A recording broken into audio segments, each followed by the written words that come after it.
Something that I want to know, and one of the reasons I love talking to my millionaires every week, is we get a pulse of what is really going on in the business. We don't have to wait 4, 6, 8 weeks for the government to tell us what is going on. We actually have feet on the street. So the question at hand, has the economy, has the real estate market, has buyer activity changed at all now that the election is over? Now that the results are certain, this could be game changing. We're going to talk to Adrian Hernandez, who runs a big business down in Southern California, and ask, A, did things slow down pre-election? And B, what happened post-election results? Adrian, what's going on?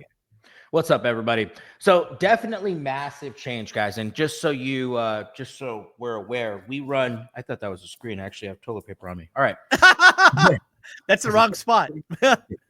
So what was cool is we run a lot of inbound marketing. So TV commercials, paid pay-per-click ads, Google ads, mailers, and then we also have our outbound, right? A little bit of texting, a little bit of cold calling. But post-election, prior to everything happening, we noticed a big slowdown. We noticed a slowdown with the stations. As you know, anybody watching TV, you couldn't not see a political commercial. We were paying on average $350 a commercial. When that hit, we went to $1,700 a commercial. Ooh. So it got to the point where we completely pulled out. We got one deal off of commercials from the middle of October to the end of the election. Okay. And that was across the board through every single channel. Our cost per click on PPC was double. Our cost per lead on mailers was double. Everything literally doubled, right? We did not pull back on marketing. So there were a lot of companies that pulled back on marketing. We did not. We held strong. And the reason for that is I'm gonna talk about it right now. Is we saw a huge brand awareness piece that is serving us today. The amount of calls we were getting was about, I would say on average, maybe 3 calls a day, 4 calls a day. 4 calls a day was a good day prior to the end of the election. Yeah, and again, this is what we were seeing. Again, thankfully, we called this early. We told people it was happening. I also called it a buyer's market, right? Again, if you found somebody in that time frame, it was easy because it was just everybody was on pause, especially buyers. And again, I think we're going to see it in the numbers. I mean, Wynn Resorts, right? Big casino chain, VIPs not showing up. Singapore Airlines, international travel down. You know, we're seeing that there was a legit 4, 6, 8 weeks where everybody pulled back. But again, it's now over. Yeah. It's now certain. So we are recording this 8 days after the election. What's happened in the last 8 days? Yeah. And real quick to your point, we were in Hawaii and I'm asking I'm asking everybody, hey, they go last 3 weeks dead. The last 3 weeks we have been, they go right now we have more rooms available than anything. Right. So that happens. We're in Hawaii in the middle of the election. We get back, or I'm sorry, right at the election's finishing, we get back and I cannot keep my phone from stop ringing. It has been insane. The amount of calls that we're getting from commercials, cold calling, doesn't work at all. We've gotten 4 deals in the last 7 days from cold calling. We didn't get 4 deals all year from cold calling. That's amazing.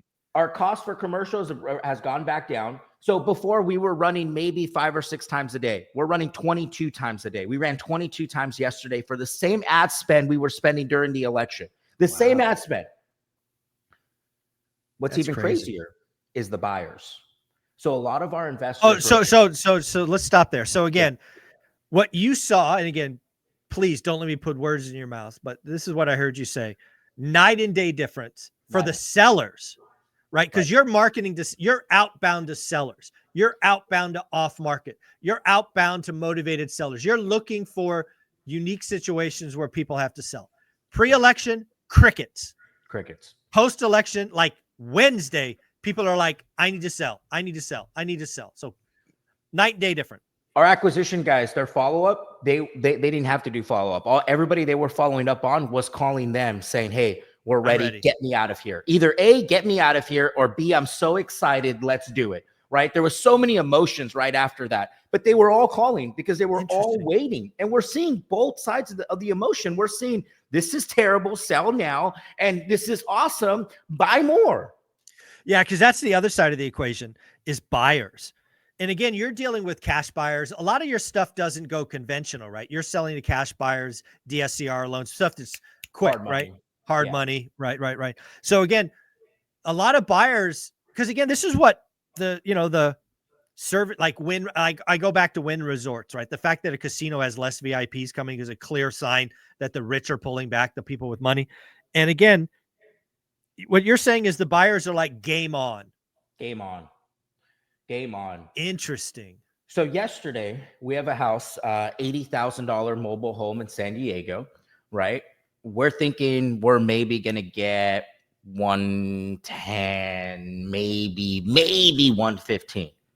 We got a 140 offer yesterday from a cash investor who is seeing green, just nothing but green in the next, in his mind. I talked to him, I'm like, what do you see here? He says, I see green.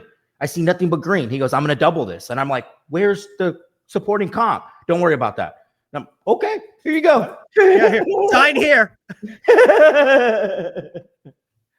Yeah. So it's really interesting. I have probably, so in the last 8 days, maybe say 7 days since Wednesday to Wednesday, I've probably talked to 25 operators. No, very few people are at your and Jason and Omar's level, but smaller guys.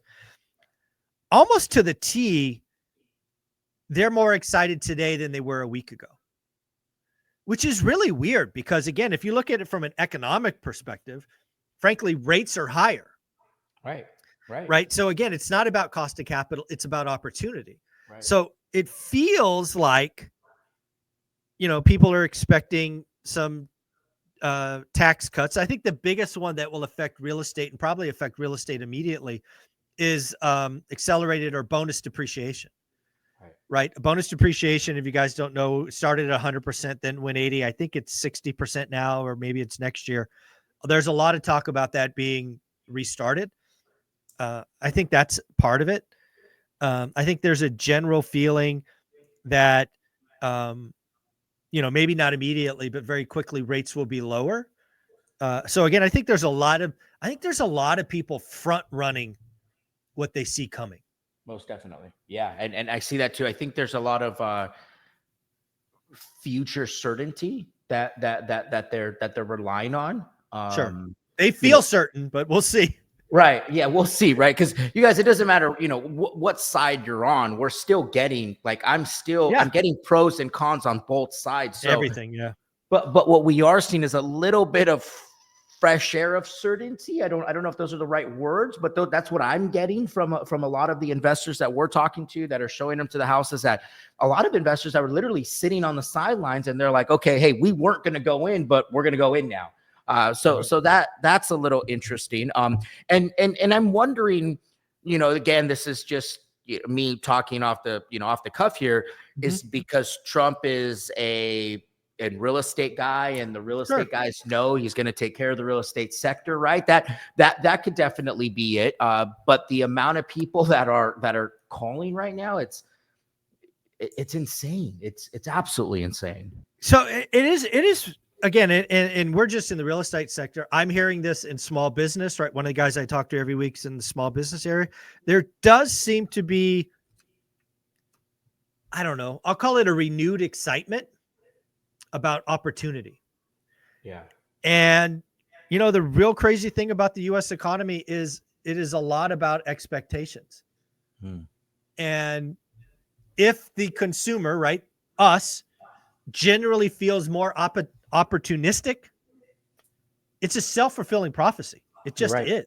You're right. So pretty crazy.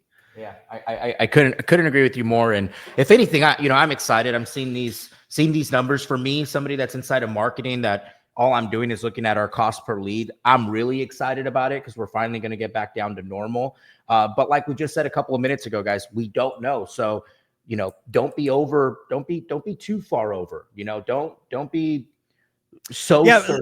Yeah, that let we me make go. a mistake. Yeah, let me go one step further than that, because again, one of the things that set me off like 8 weeks ago is I was listening to Ryan Pineda talk about his expectations for 2025. And Ryan Pineda and I are friends. I actually interviewed him a week after he did this video. So this is all on record. People can go back and look at it. I was like, Ryan, you seem to be building your business that you expect 5.5% mortgage rates. And to be fair, he did this when rates were 6.1. Right. I would say most of the experts were in Ryan's camp. So it made perfect sense. As everybody knows, hopefully by now, I was not in that camp. I was one of the oddballs going, ooh, that's a bad idea, because if you build a model for 5.5%, the outcome of that is you expect demand to be reinvigorated. So again, supply moves faster, days on markets fall, transactions increase exponentially at 5.5% mortgage rates. We know that empirically. We have multiple data points to say anything below 6, demand explodes. Right. My problem with that strategy, as I shared with Ryan on video, is like, dude, that's a one-sided bet. That's like red or black in roulette. Right? What happens if it goes the other way? You lose everything. Because if you assume 5.5, you overbuy. Right. You buy too many fixers. You take on too much capital. You take on too much expensive debt. And if rates don't go to 5.5 and they're 6.5, and again, what do we know about 6.5 and higher? Demand falls off a cliff. Yep. So, I mean, I don't want to. I would not bet my portfolio on a 50-50 bet. It's 100% not. crazy. And it's funny you bring this up. I was having this conversation about the burst strategy. And I had a couple of friends that were like, dude, I'm buying rates. And I'm like, but what if they don't, guys? I get it. But what if they don't? How tight are you buying that deal? Well, we're buying it just enough to be able to get out of it. Don't buy it. Don't buy it. Wrong. Don't buy it. Dude. Oh, thank you. This is not the time for skinny deals. No. Again, if you gave me a crystal ball and I could see the future, you gave me some future almanac, back in future stuff, and we knew rates were 5.5 in June, of course. Right. You buy ahead, you use that to your advantage. Right. Guess what, folks? No time machines here. That's not how it works. And I am on I did this morning. Oh, here, this might blow your mind. Here, I'll blow your mind. So I think in 2024, the year that we're in right now, we're going to do about 3.85 million existing home sales. So by all accounts, a horrible year. Right. Most definitely compared to what we have. Yeah. The 2021 for the record was 6.1. So again, 3.9 round number, horrible, right? Terrible. 2025, my opinion, worse. I believe I think rates will average 7. I think transactions will probably be 3.7. So again, I think 2025 is going to suck. You want the rainbow or the cherry at the end of this? I think 2026 is going to pop 30% higher. So again, I think we have one last horrible year. And again, if people want to see why I have this opinion, go back and look at my 53-year spreadsheet. From 1978 to 1982, 4 years, we fell 50% in transactions. But in 1983, we popped 30%. So again, history doesn't repeat, but it often rhymes. I think 2025 will be the last and frankly worst year. So if you're betting on a model that assumes we won't do 3.7, we're going to do 4.3 because 2024 is the worst. I don't like that bet. Very interesting. You know what is so crazy? 2020, I went to a Bruce Norris conference in Riverside, and this was in 2020. Yep. Then everything is rhyming. Yeah. That's interesting. That's very interesting, Zuber. So how do you get, and you're just going off of history based on what we're looking at for this year. Is that correct? Just for those people that are wondering. Yeah. So basically how I'm relating 78 to 82 with 21 to 25 is rates didn't noticeably break lower until the 5th year. So in 1982, it was the last time we had 16% mortgage rates. In 1983, we had 13% mortgage rates. Again, by historic standards, nuts. But what we had is we had 4 years of demand being compressed like a spring. And you know when 13% feels good? When you're used to 16. You're right. Right? Right. So again, if I'm right, and in 2024 we get used to 7, and then we go to 5 3/4 in 26, bananas. Gone. And that makes perfect sense. That makes perfect sense. Yeah. So again, I'm so glad you're telling your buddies this is not the time for skinny deals. Wow. No. If we fast forward to 2025 November and we start to get inklings that rates are coming in, maybe then. But again, I could be completely wrong. Maybe 2024 is the worst year and 2025 is a big, blowout. And we're going to have 5.5% mortgage rates in April. Who knows? But if I'm right and rates average 7% for the year, doing skinny deals is how you go bankrupt. 100%. And we saw it a couple of years ago where everybody was super bullish. Remember Q1? Yeah. Everybody thought that it was going to, I mean, I know we got our ass kicked. I can't imagine. Ryan, yeah. I mean, he was very verbal about it. Millions. So for everybody listening to this, guys, don't get caught up in the hype. Be smart about it. Go back. What do you remember what video that was? Because I specifically I'll find it. Put the link in the comments. Watch that video, guys, because now more than ever, just be careful. I know for ourselves, don't get caught up in the momentum. This is what investors often do. Is there's a change in momentum, which you clearly have said in 7 days, lights off, lights on.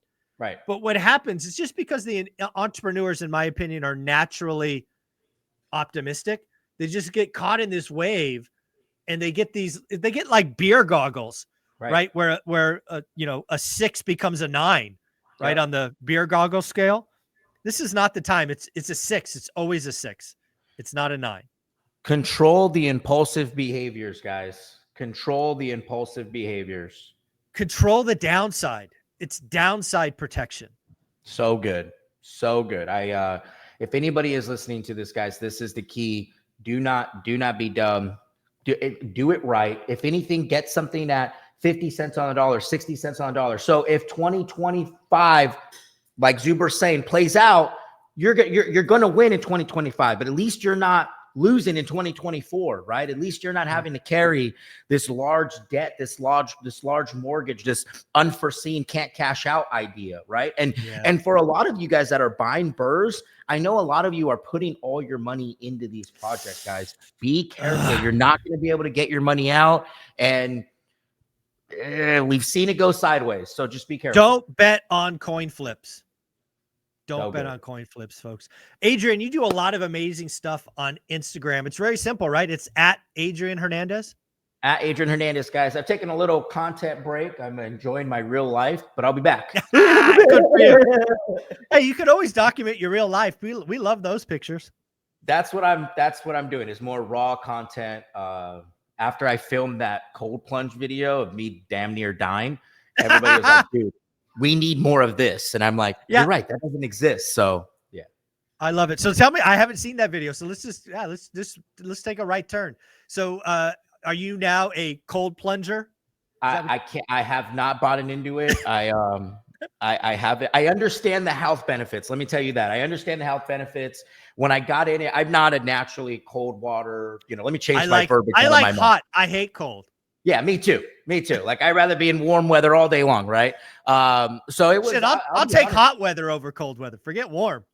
Yeah, exactly, right. I'm just gonna say it. I was a capital B little child in that little thing right here. Let me show you guys it because it's so good. Yeah. While you pull it up, Jason Pritchard, a guy both of us respect, he is a cold plunge fanatic. He does it a couple of times a day. Or up to a couple of times a day. He swears by it. And I understand it because when you get out of it, I have never felt more amazing in my life. My attitude changed. Like my wife was like, "Go back in the cold plunge. Go back." I love you, honey. I remember why.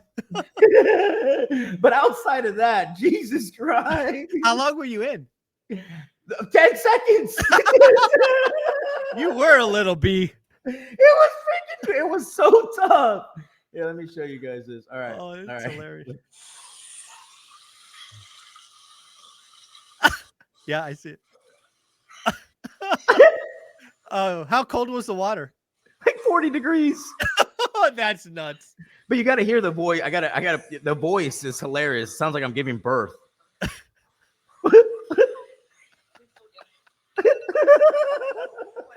Oh, that is hilarious. Right, so I haven't fully bought in, but I did tell my wife I need to take my health more seriously. So I'm gonna start by jumping in my pool, and if I can jump in my pool, then I'll eventually invest in a. But let me jump in I told my wife I can't jump in the pool 100 times. I'm not buying anything. Yeah, that's kind of where I'm at too. My pool in Vegas right now, I think, is like 52 or something. There it is. is. Just there's a cold plunge. Just go in that damn thing. Yeah.